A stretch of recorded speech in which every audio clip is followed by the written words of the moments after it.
breaking free from the illusion. One of the greatest discoveries during my awakening was realizing that the matrix is not a place.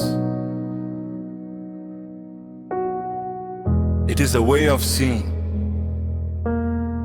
For years I believed I was making my own decisions.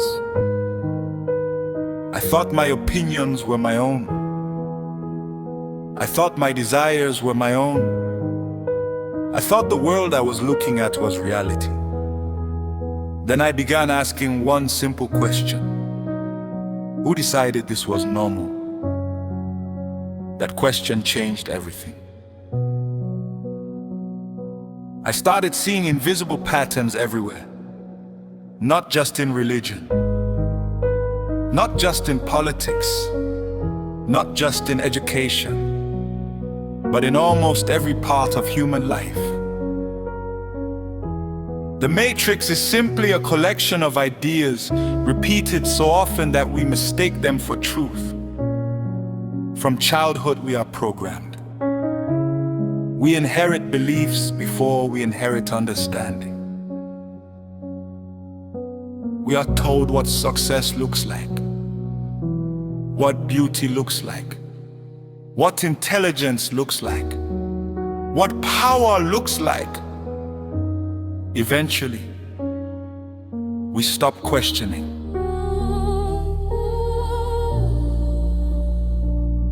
One of the biggest illusions I discovered was the power of numbers.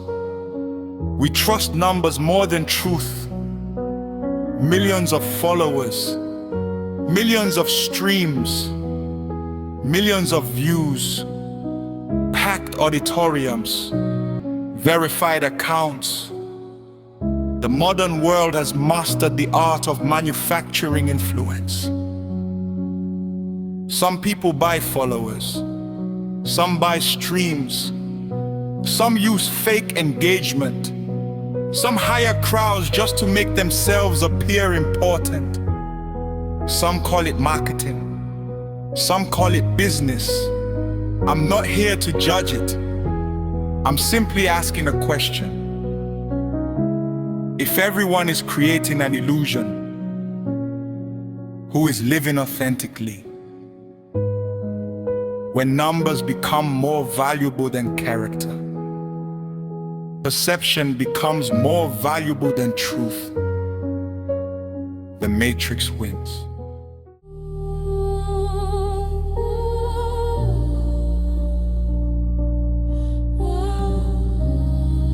As I continued researching history, culture, and spirituality, another realization emerged.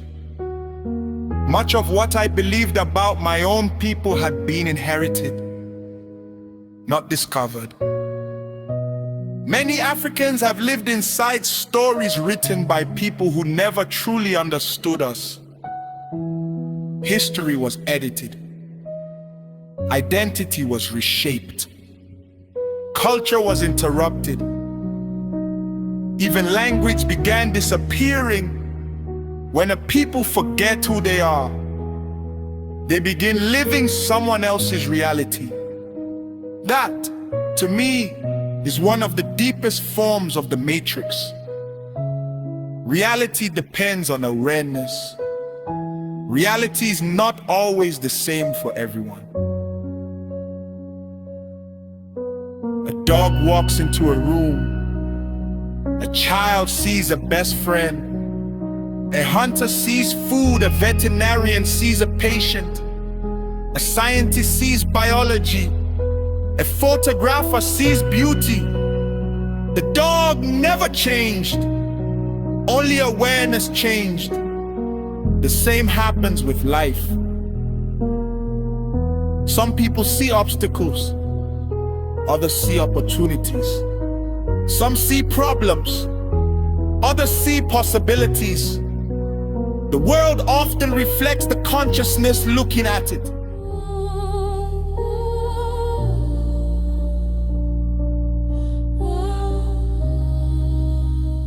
Today we understand virtual reality.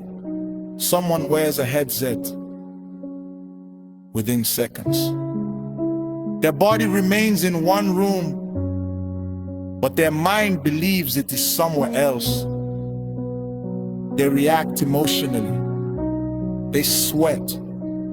They scream. They celebrate.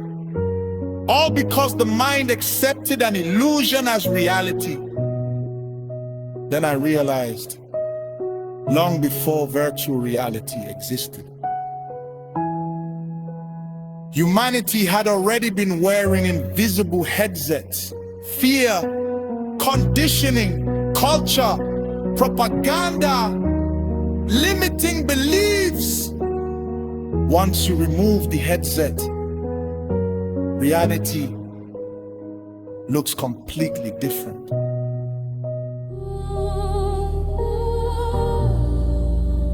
Many people think escaping the matrix means leaving society or rejecting the world. It doesn't. The matrix is not a place. It is a way of seeing. It is what happens when we accept everything we are told without questioning it. It is what happens when we become so attached to a role that we forget who we really are. Think about a masquerade. Everyone sees the costume. Everyone sees the mask. Everyone reacts to the character. Some people fear it. Some people respect it. Some people run from it. But underneath the costume is still a human being. Now imagine that person wears the masquerade for so long that he begins to believe he is the costume. He forgets his own name. He forgets who he was before putting it on. He begins to live as the character instead of himself. This is how many people live their lives. Some become their job. Some become their religion. Some become their social status. Some become their fears. Some become the expectations of others. They wear these identities for so long that they forget who they truly are. One of the most powerful ways to go beyond the matrix is to become the observer.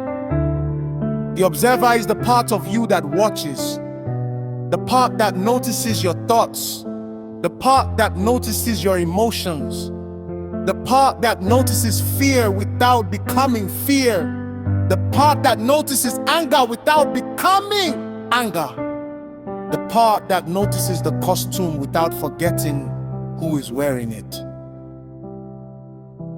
The moment you become the observer, you create space between yourself and the program.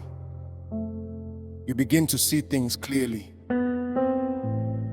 You realize, I have thoughts, but I am not my thoughts. I have emotions, but I am not my emotions. I play many roles in life, but I am not the roles. Just like the person wearing the masquerade is not the masquerade itself. The greatest trick of the matrix is making you forget who you are. The greatest victory is remembering when you remember who you are. Fear loses its power. Limitations lose their power. Other people's opinions lose their power. You stop living automatically. You begin living consciously. You stop following every path that society gives you. You begin creating your own. That is what it means to go beyond the matrix. Not escaping reality, but finally seeing it clearly. This synthetic world felt like reality until I reached out and touched it.